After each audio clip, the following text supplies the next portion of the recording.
Here's a song to get to know about me. I'll start with my name, my age, my height, my gender identity, and my favorite game. This is where I live now, and this is where I'm from. Here's what I do for work, and what I hope to become. Here's a guilty pleasure and a pet peeve, and something I like, a goal that I hope one day to achieve. And can I ride a bike?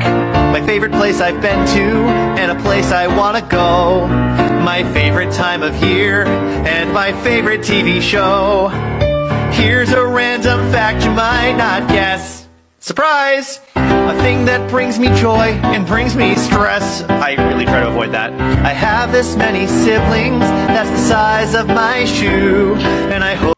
Bakit ko nga ba pinili ang kursong education kumpara sa mga ibang kurso? Simple lang. Mula kasi nung bata ko, pangarap ko ng maging guro. Dahil noon kasi, sinasama ako ng mga tiyahin kong guro sa kanilang tuwing nagtuturo sila.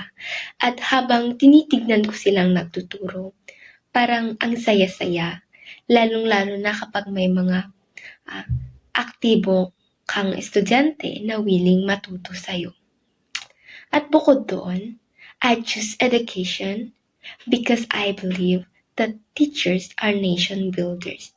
We don't just teach lesson, we shape values, dreams, and the future of our learners. At pinili ko naman ang Filipino bilang aking major dahil gusto kong ipagmalaki at itaguyod ang ating kultura.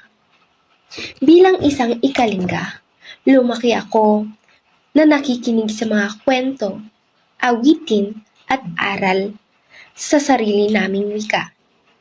Gusto kong turuan ang aking mga magiging estudyante na ipagmalaki ang pagiging Pilipino, na mahalin ang ating wika at gamitin ito para ipahayag ang ating sarili at makipag-ugnayan sa iba. Naniniwala ako na kapag nawala ang ating wika, mawawala rin ang bahagi ng ating pagkakakilanlan.